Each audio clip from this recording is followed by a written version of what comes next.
Hey everybody, how you doing today?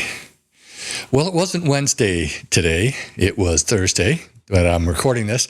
And although the party leaders were not in the House, question period did bring up a few interesting points. I'm going to roll a clip here from the Edmonton Member of Parliament, who is a member of the NDP. And afterwards, I'm going to comment on it. The Honourable Member from Edmonton, Strathcona. Mr. Speaker, every year hundreds of festivals light up communities across Canada. In Edmonton, the internationally renowned Fringe Festival supports thousands of artists, volunteers and visitors, generating $16 million in economic benefits. Despite this, the Fringe and other festivals have had their federal funding significantly cut. This is devastating for our festivals and for our communities. These are already promised funding agreements. Why is the government cutting funding that is hurting Canadian arts and culture? I'd like to thank my colleague for the question because it allows me to say that we've reinvested $31 billion in festivals, including the Fringe Festival, which will normally benefit from this because we understand the importance that culture has for all communities across Canada, including during the pandemic. Festivals are absolutely extraordinary places to bring communities together and to share cultural events that bring them together and tell Canadian stories. Unfortunately, the Conservatives are going to vote against this in the budget 2024, like they do, like all other support for cultural events across the country. As you can see, the NDP member from Edmonton is very concerned about funding being cut for the Fringe Festival, which is an arts festival in Edmonton.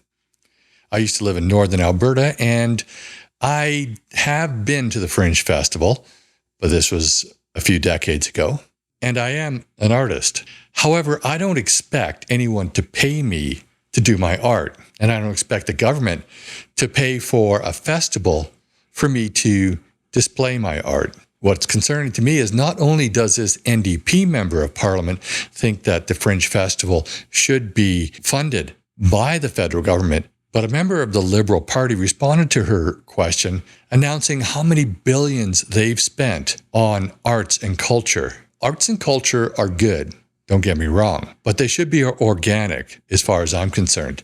The government should not be involved in funding arts and culture. We are living in an extraordinary time of rapid inflation, of an affordability crisis, of a housing crisis, of not being able to make our NATO obligations.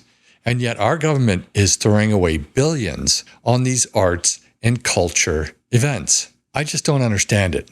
There are certain things that the government should be involved in, and there's certain things that they shouldn't be. This member of Parliament from Edmonton just shows how communist she really is, because she wants the government to be involved in everything. And that's not how the government should work. The government should have a very narrow scope of operations. They should be involved in only as what is absolutely necessary for Canadians. Their primary function, in my view, is to protect Canadians' rights. Secondary functions are to provide services that the private sector can't provide on their own. And when it goes beyond that, when it gets into the weeds of funding arts and culture, we really have to question, is that what we want? There are enough private donors and private citizens who will donate to projects like that. And we see this in the United States all the time. Us taxpayers who are barely surviving, who are barely scraping by, shouldn't have to fund